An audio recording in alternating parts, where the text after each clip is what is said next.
Hare Krishna. So, we welcome you all to this reading session on Krishna book, chapter number 14. So, we will be covering this chapter in three parts today, tomorrow, and day after because this chapter is having almost 20 pages. So, the previous time we were not able to upload the English reading session, so I'm very sorry for that. And we'll try our best that such a thing does not repeat in future. So let's begin this reading session by this wonderful prayer from Sri Chaitanya Charitamrita.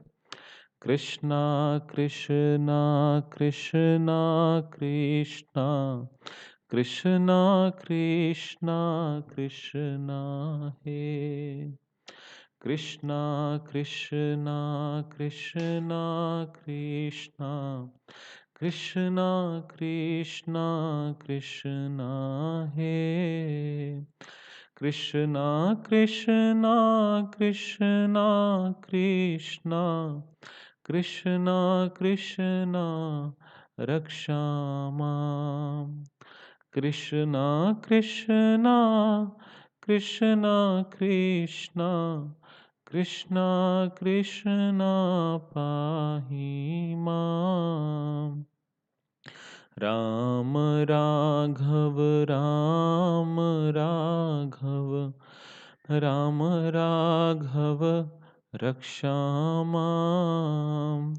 Krishna Keshav, Krishna Keshav, Krishna Keshav, Pahi Mam.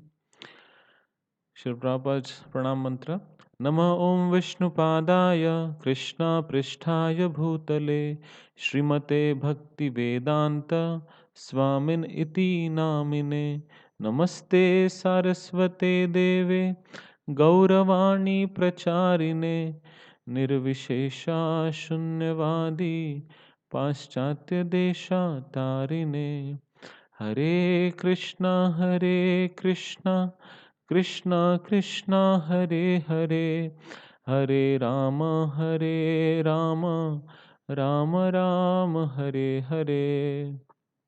So in the previous chapter we had seen that Lord Krishna had expanded himself into so many cowherd boys and calves, and when Lord Brahma came, so he revealed the true identity of all these uh, calves and boys, and Lord Brahma understood that they were actually the expansions of Lord Krishna, and they assumed the shape, the form of four-handed Lord Vishnu.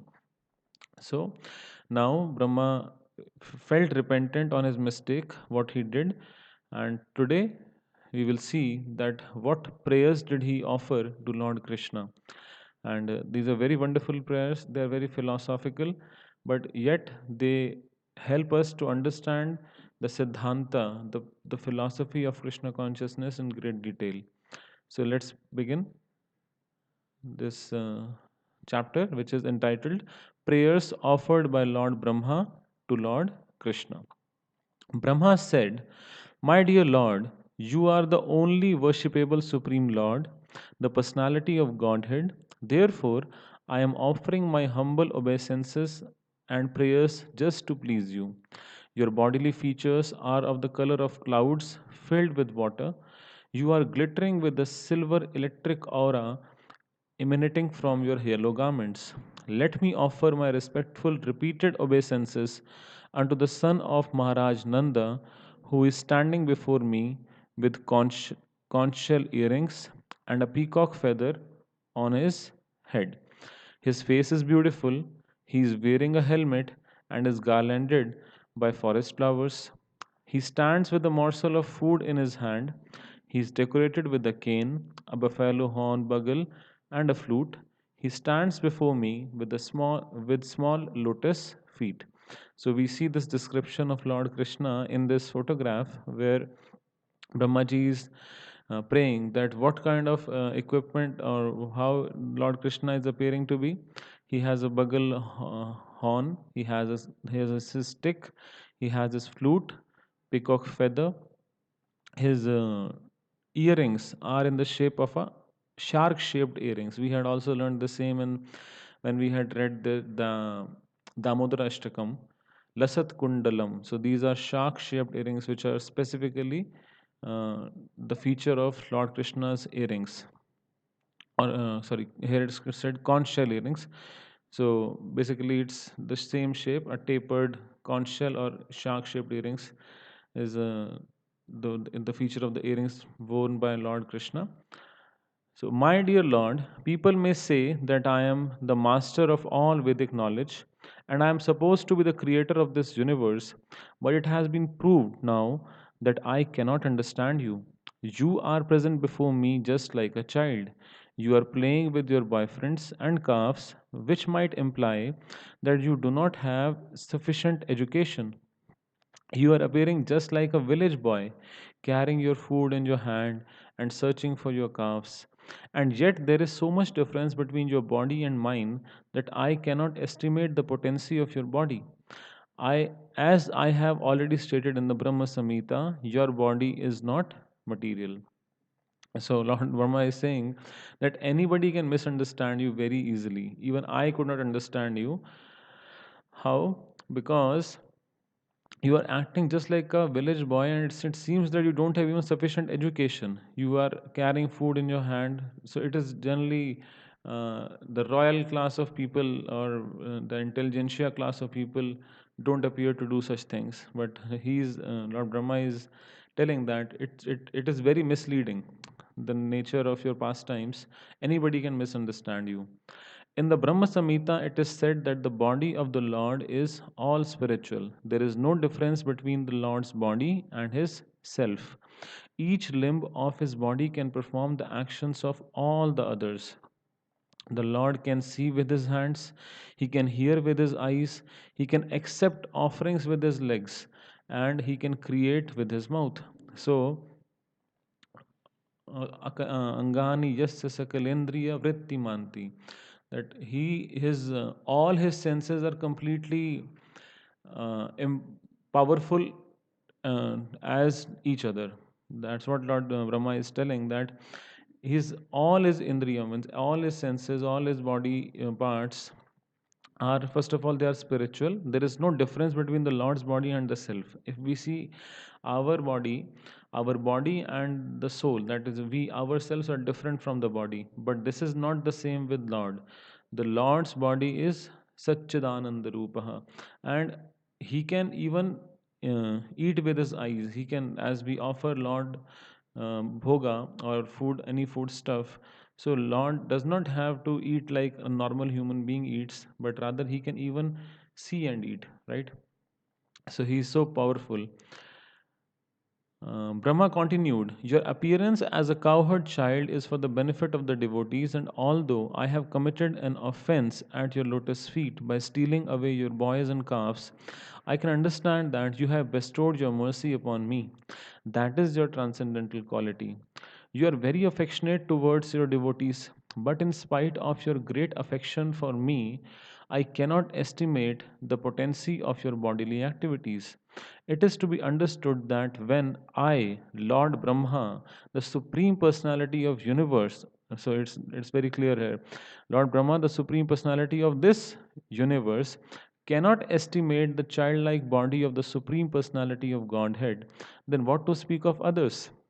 We had it in the previous chapter that Lord Brahma, he is one of the topmost authorities of Vedic knowledge. The goddess of learning is under his complete control, right? And he is telling that if I cannot uh,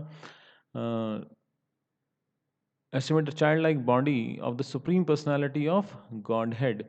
So it's written universe and the other is written Godhead. So then what to speak of others? And if I cannot estimate the spiritual potency of your childlike body, then what can I understand about your transcendental pastimes? Therefore, as it is said in the Bhagavad Gita, anyone who can understand a little of the transcendental pastimes, appearance, and disappearance of the Lord becomes immediately eligible to enter into the kingdom of God after quitting the material body. And that's what Srila Prabhupada is uh, quotes many times this shloka, Janma karma chame divyam evam yo veti tatvatah tyaktva deham punarjanma na eti mam eti so Arjuna. That means that if somebody understands my janma and my karma, the pastimes of my pastimes, my birth, tatvatah, in principle. So what will happen? Tyaktva deham. After leaving this body, tyaktva means after leaving. Tyaktva deham punarjanma. Punarjanma na eti mam eti swarjuna. That person does not take rebirth, rather he comes back to me. Mam eti, he comes back to me. So, this statement is confirmed in the Vedas, where it is stated simply by understanding the Supreme Personality of Godhead, one can overcome the chain of repeated birth and death. I therefore recommend that people should not try to understand you by their speculative knowledge. So it's so simple to go to the kingdom of God, to go back to Godhead, simply by understanding the Supreme Personality of Godhead. If we just try to understand the Supreme Lord through the right authorities, then it's very simple to go back to our original home, right? So, what we should not do is we should not try to understand Lord by our speculative knowledge. The best process for understanding you is to submissively give up the speculative process and try to hear about you, either from yourself, as you have given statements in the Bhagavad Gita and many similar Vedic scriptures, or from a realized devotee who has taken shelter at your lotus feet. One has to hear from a devotee without speculation. One does not even need to change his worldly position. He simply has to hear your message. Although you are not understandable by the material senses, simply by hearing about you, one can gradually conquer the nescience of misunderstanding. So Srila Prabhupada is telling, or Lord Brahma is telling, rather, that how should we hear? How one should give up the speculative process? We should hear from about the Lord either from Himself, and how we can hear from Himself through the Bhagavad Gita and many other similar Vedic scriptures, or from a realized devotee who has taken shelter at your lotus feet. So that's the qualification from whom we should learn from about the Lord. And Srila Prabhupada is a pure devotee of the Lord who has shown us the the authoritative path of approaching Lord Krishna. So yeah. So by your own grace only you become revealed to a devotee.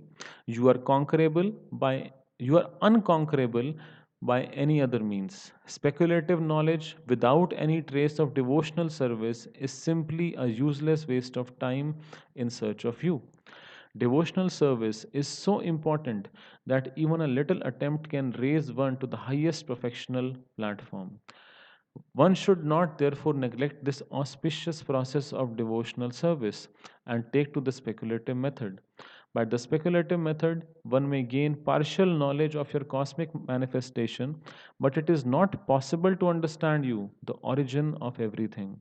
The attempt of persons who are interested only in speculative knowledge is simply wasted labor, like the labor of a person who attempts to gain something by beating an empty husk of rice paddy.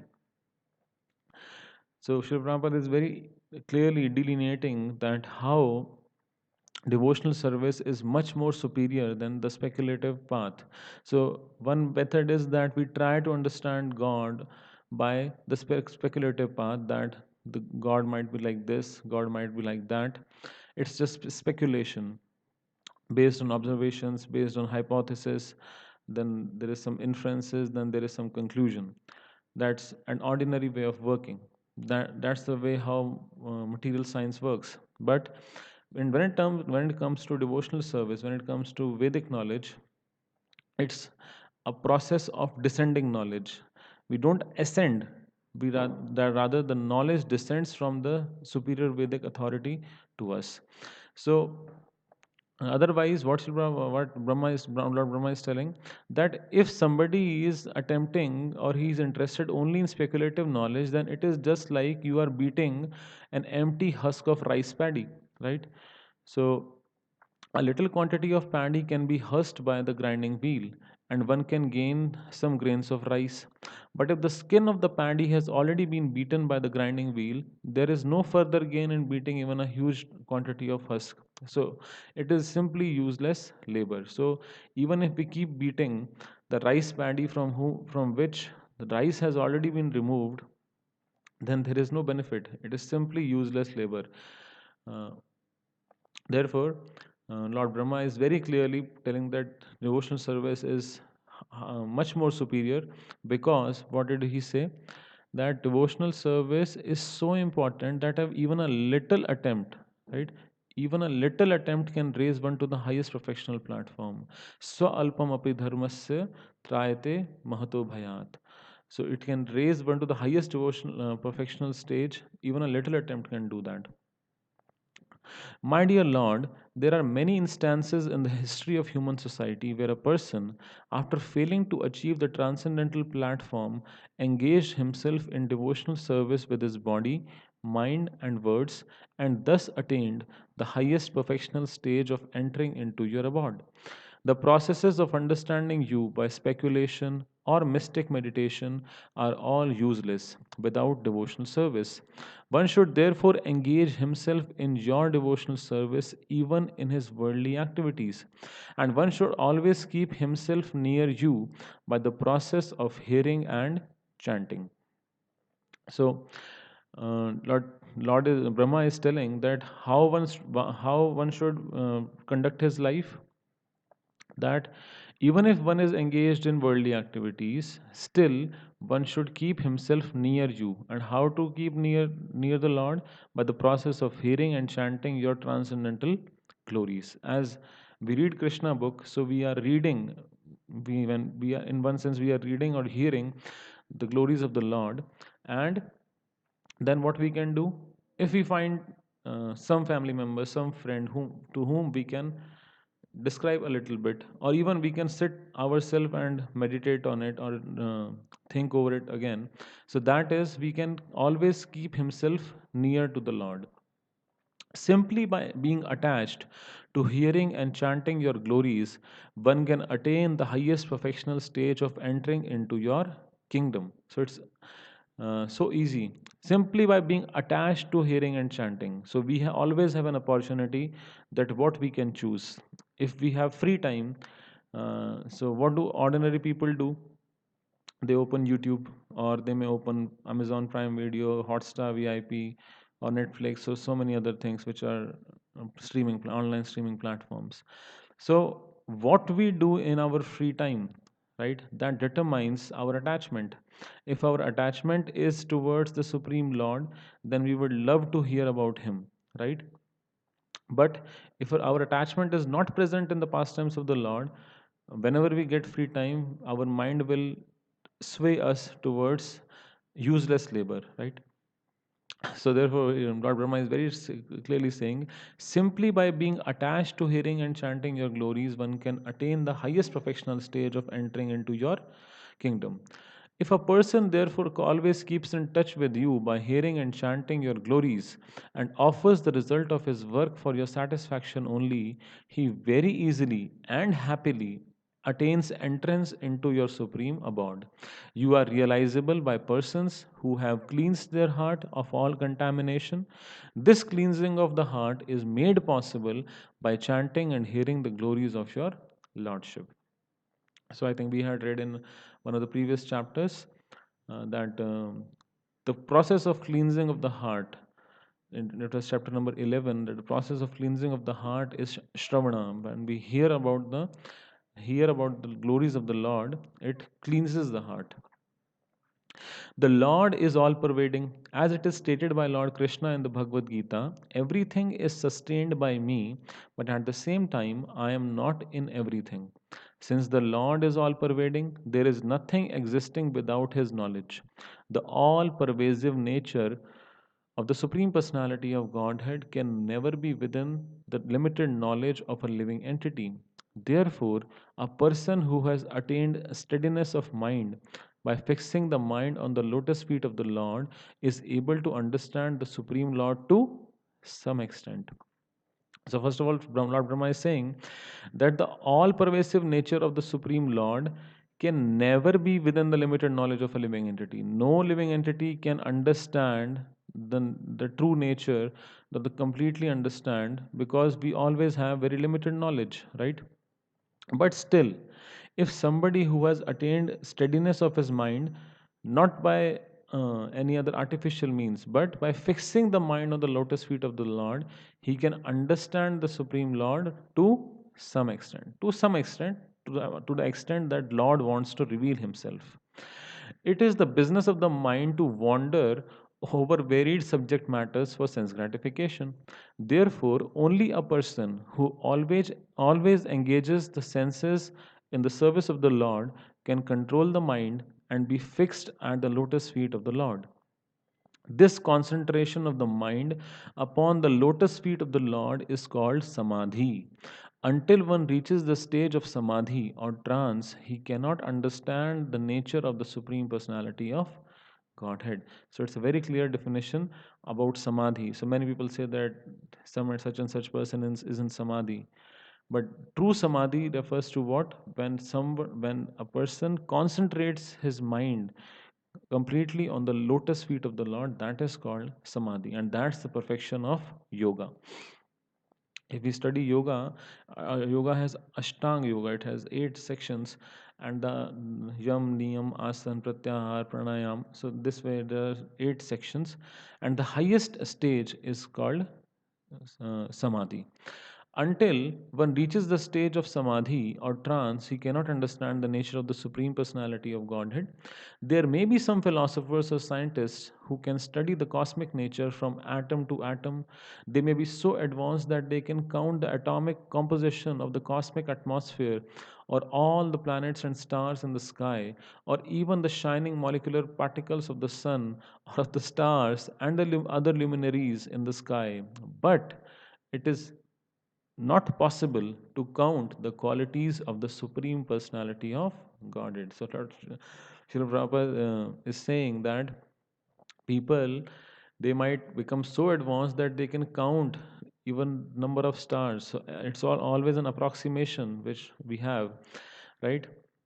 They may even be able to do many other Herculean tasks, but it is not possible to count the qualities of the Supreme Personality of Godhead. Lord has so many qualities, right? As described in the beginning of the Vedanta Sutra, the Supreme Person is the origin of all qualities. He is generally called Nirgun. Nirgun means whose qualities are beyond estimation. Gun means quality, and Nir means beyond estimation. But impersonalists interpret this word nirgun as having no quality. Because they are unable to estimate the qualities of the Lord in transcendental realization, they conclude that the Supreme Lord has no qualities. But that is actually not the position. The real position is that He is the original source of all qualities. All qualities are emanating constantly from Him. How, therefore, can a limited person count the qualities of the Lord? So it's being told here that impersonalists interpret this word nirgun as one who has no quality. But actually, the real position is that he is the original source of all qualities. All qualities are emanating from the Lord. So one may estimate the qualities of the Lord at one moment, but the next moment the qualities have increased. So it is not possible to make an estimation of the transcendental qualities of the Lord. He is therefore called Nirgun, or one whose qualities cannot be estimated. It is said that Ananta Shesha is counting the qualities of the Lord, describing the glories of the Lord, but as he is not able to do so, right? Because the moment he does it, the qualities, the glories keep on increasing. So that this might seem to be uh, something which is called Atishokti, but actually that is true. Uh, Krishna consciousness, or the path of devotional service, is understood, or we can understand the philosophy of Krishna consciousness by uh, doing it. When we take to a process wholeheartedly, when we see the results in our life, then only we can put complete trust on it, right? Ordinarily, if we tell something these things to somebody who is not very interested in spirituality, he might discard them just as a matter of faith. But the devotees of the Lord, they understand the true position of the Supreme Lord. One should not uselessly labor in mental speculation to estimate the Lord's qualities. There is no need of adopting the speculative method or exercising the body to attain mystic yoga perfection. One should simply understand that the distress and happiness of this body are predestined. There is no need to try to avoid the distress of this bodily exercise or to attempt to achieve happiness by different types of exercises. The best course is to surrender unto the Supreme Personality of Godhead with body, mind, and words, and always be engaged in His service. This transcendental labor is fruitful, but other attempts to understand the absolute truth are never successful. Therefore, an intelligent man does not try to understand the absolute truth by speculative or mystic power. Rather, he engages in devotional service and depends on the Supreme Personality of Godhead. He knows that whatever may happen to his body, to the body, is due to his past fruitive activities. If one lives such a simple life in devotional service, then automatically he inherits the transcendental abode of the Lord. So it's a wonderful word which is being used over here. That's it. He inherits. He or she inherits the transcendental abode of the Lord. So inheritance comes when somebody, the son inherits the property of the father. So that means it becomes his rightful claim that if one simply lives life in devotional service where he accepts that the distress that he is getting in this body is due to his past fruitive activities, and he engages in devotional service and depends on the Supreme Personality of Godhead, then he becomes the right, he gets the rightful claim to go back to Godhead. He inherits the transcendental bond of the Lord. And that is actually confirmed in the Srimad Bhagavatam, 11th canto. So I exactly don't remember the shloka, but Lord Brahma is telling there that one becomes actually a rightful claimant on the, it becomes his rightful claim to go back to Godhead. Actually, every living entity is part and parcel of the Supreme Lord and a son of the Godhead. Each has the natural right to inherit and share the transcendental pleasures of the Lord. But due to the contact of matter, conditioned living entities have practically disinherited. So we all are the sons of, every living entity is the son of Godhead, right? But why? And they have a natural right to inherit and share the transcendental pleasure of the Lord. But what is the problem? Why have they become disinherited? Because of the contact of matter. If one adopts the simple method of engaging himself in devotional service, automatically he becomes eligible to be freed from material contamination and elevated to the transcendental position of associating with the Supreme Lord. Lord Brahma presented himself to Lord Krishna as the most presumptuous living creature because he wanted to examine the wonder of his personal power. He stole the boys and calves of the Lord in order to see how the Lord would recover them. Now, Lord Brahma admitted that his attempt was most presumptuous, for he was attempting to test his energy before the person of the original energy.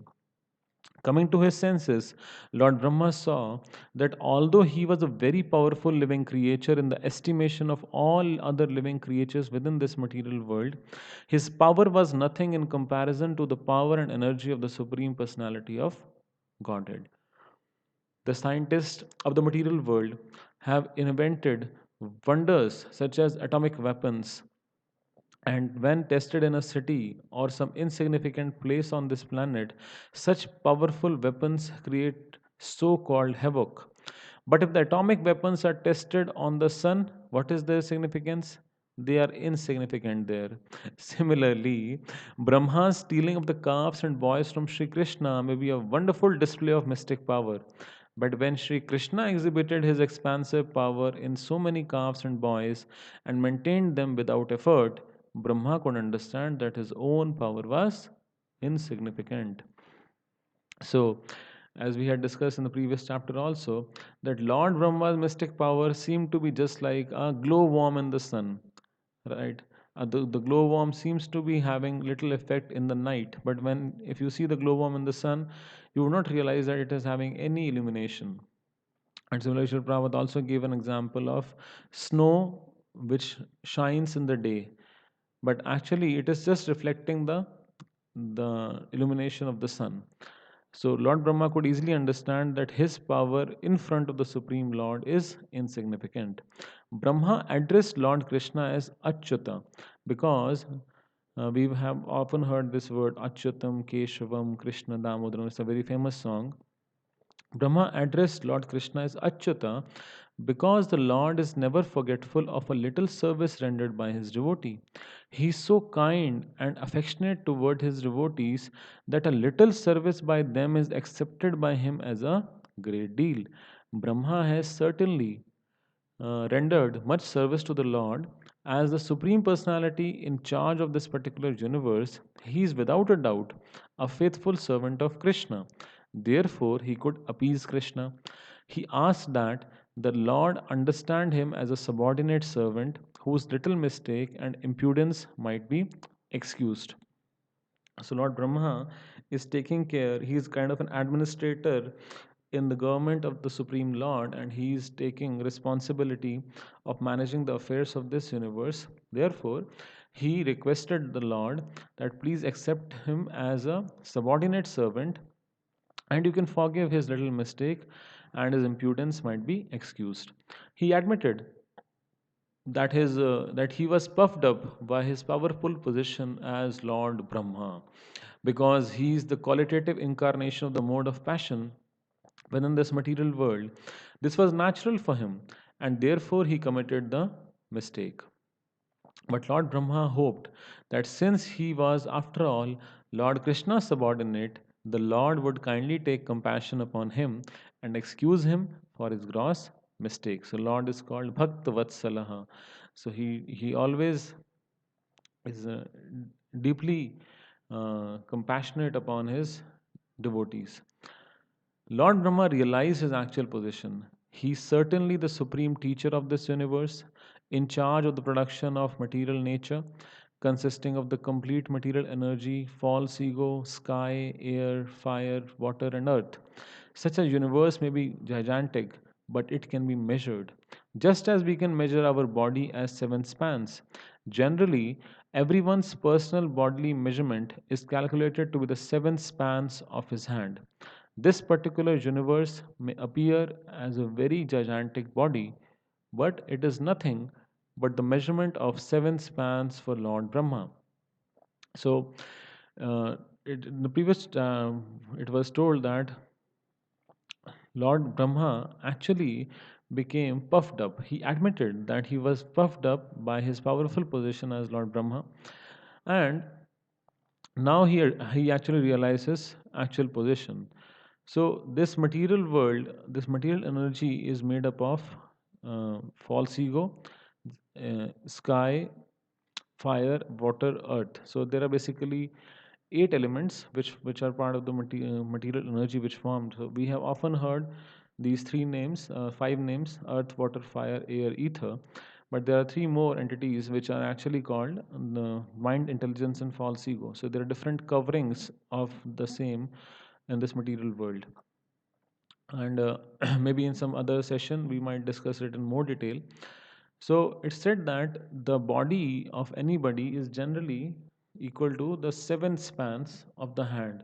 Means whatever the hand which starts off from the fingertip to the elbow, this so generally a body measurement is seven spans of the hand.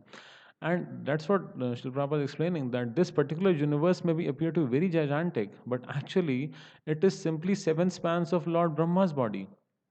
Aside from this universe, there are unlimited other universes which are outside the jurisdiction of this particular Brahma. So Brahma is in charge on only of this universe, and there are innumerable universes, and there are innumerable Brahmas who are taking care of them. So, just as innumerable atomic infinite small fragments pass through the holes of a screen window, so millions and trillions of universes in their seedling form are coming out from the bodily pores of Mahavishnu. And that Mahavishnu is but a plenary part of the plenary expansion of Krishna. We have read in the chapter number 2 that Lord Mahavishnu or Karanadakshayi Vishnu, so these universes, millions and trillions of universes are coming out from the bodily pores of Mahavishnu. Under these circumstances, although Lord Brahma is the supreme creature within this universe, what is his importance in the presence of Lord Krishna? Lord Brahma therefore compared himself to a little child within the womb of his mother. If the child within the womb plays with his hands and legs, and while playing touches the body of the mother, is the mother offended with the child? Of course, she isn't. Similarly, Lord Brahma may be a very great personality, and yet, not only Brahma, but everything that be is existing within the womb of the Supreme Personality of Godhead. The Lord's energy is all pervading. There is no place in the creation where it is not acting. Since everything is existing within the energy of the Lord, the Brahma of this universe and the Brahma of the many other millions and trillions of universes are existing within the energy of the Lord. Therefore, the Lord is considered to be the mother, and everything existing within the womb of the mother is considered to be the child. So, Lord Brahma is elucidating one more fact here, that if a child is in the womb of the mother and if he plays, so he might kick the mother from within by mistake, but the mother is not offended by that. So we all are, in one sense, the Lord is our mother, although it's Bhagavad Gita, it's also said that he is also the father. Aham bij pradaha pita. But we are all existing within the womb of the mother. So Lord, the Supreme Lord, is also compared here with as the mother of all living entities. So, therefore, the Lord is considered to be the mother, and everything existing within the womb of the mother is considered to be the child. And the good mother is never offended with the child, even if he touches the body of the mother by kicking his legs. Lord Brahma then said that his birth was from the lotus flower which blossomed from the navel of Narayan after the dissolution of the three worlds or the three planetary systems known as Bhurlok, Bhuvarlok, and Swarglok. The universe is divided into three divisions, namely Swarg, Mritya, and Patal Lok. These three planetary systems are merged into the water at a time of dissolution. At that time, Narayan, a plenary portion of Krishna, lies down on the water, and gradually a lotus stem grows from his navel. And from that lotus flower, Brahma is born. So we had already discussed this previously, but just for revision, I'm just showing it over here that the personality of Godhead who is lying over here, this is the Garbhodak ocean, and this is Garbhodakshayi Vishnu. So these are the three planetary systems, the Swargaloka, the Lokas. So actually we know about Swargaloka, but there are seven more planetary systems: Satyalok, Tapolok, Janlok, Maharlok, Swarglok, and Bhuvarlok. So six are above, and then is Bhulok, or it is where we reside, and then is the Patal Lok. So we generally know about Patal, but actually there are Atal, Vital, Sutal, Talatal, Mahatal, Rasatal, and Patal. So these are lower planetary systems.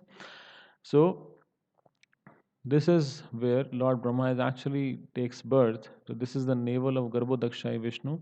So it's mentioned about here as Lord Narayan, but this is actually Lord Garbhodakshayi Vishnu, and from his navel, Lord Brahma is born from the on the lotus flower that emanates from his navel.